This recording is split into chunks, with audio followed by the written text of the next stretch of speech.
what might seem like a platform for the amateurs of the world may be redefining the way films will be made and watched. YouTube already has its evangelists within the film industry. In the Yorkshire village of Haworth, veteran British director Ken Russell is working on a short film about Charlotte Bronte, which he plans to release on YouTube. It'll be free to watch, like everything else on the site.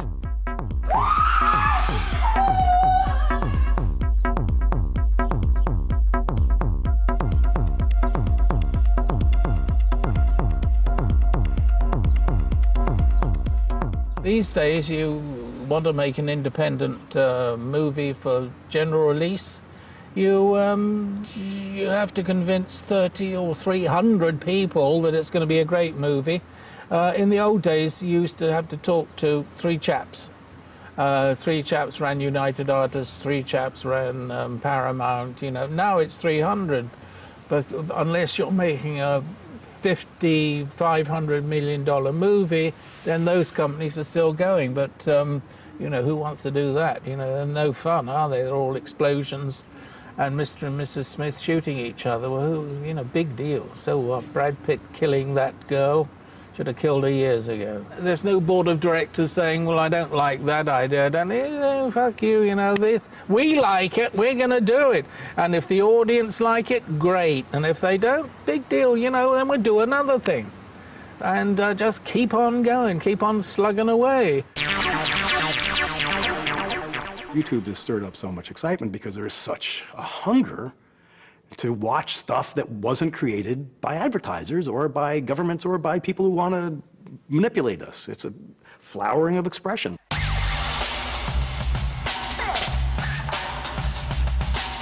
A new breed of filmmaker is emerging, inspired by the web, and using it as a means of producing and distributing their own work. No one embodies these ideas better than LA-based maverick movie maker Daniel Myrick, the man behind the original internet virally marketed film, The Blair Witch Project. By spreading internet rumors that the film was authentic found footage, Myrick created a word-of-mouth hit before it was even released. I'm scared to close my eyes.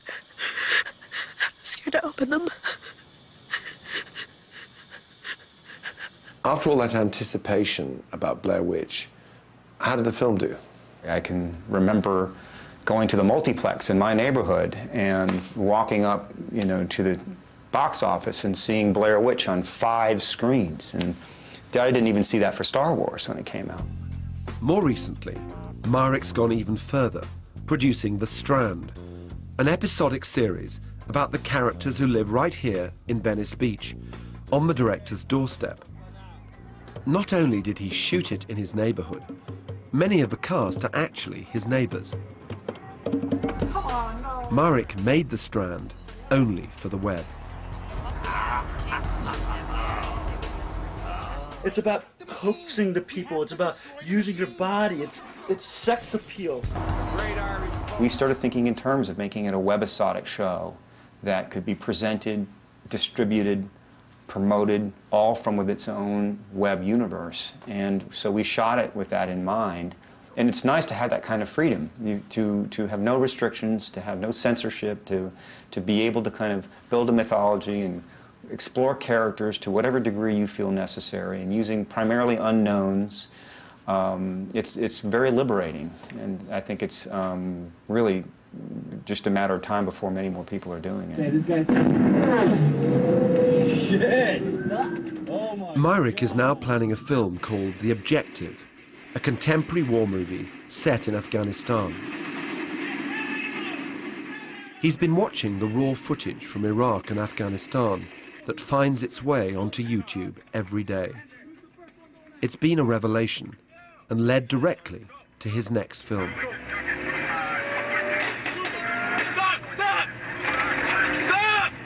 In making The Objective, you had access to all this stuff on the web about Iraq and about Afghanistan.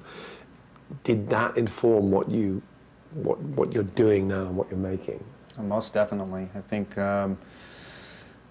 you know, whether it be blogs or video or what have you, has, you know, enabled me to kind of watch and read a lot of this information that helped go into kind of the creative process of the objective. I remember in particular this one kind of unedited video that I saw up on the web about, basically it was just a camera trained on a sniper. It was a soldier, I believe it was Iraq, and he was sitting behind this wall.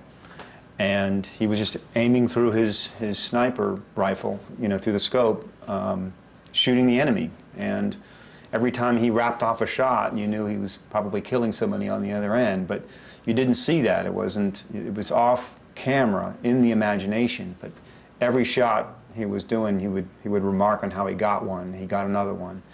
And he'd go through, you know, 12 rounds and change out a magazine, and a guy off camera was handing him another magazine, and he was just casually putting it back in his rifle and shooting more people. You guys need to start resupplying. You need to get cases of water and just start throwing them this way. Okay? Then you need to go down, and anywhere there's fucking ammo, we need to get it and get it to these other points. It's this very unsensationalized, in-between-the-line moments that the internet has brought to me creatively, that I want to incorporate into the objective. It's the stuff that you don't see in Hollywood and the stuff you don't see portrayed in the media.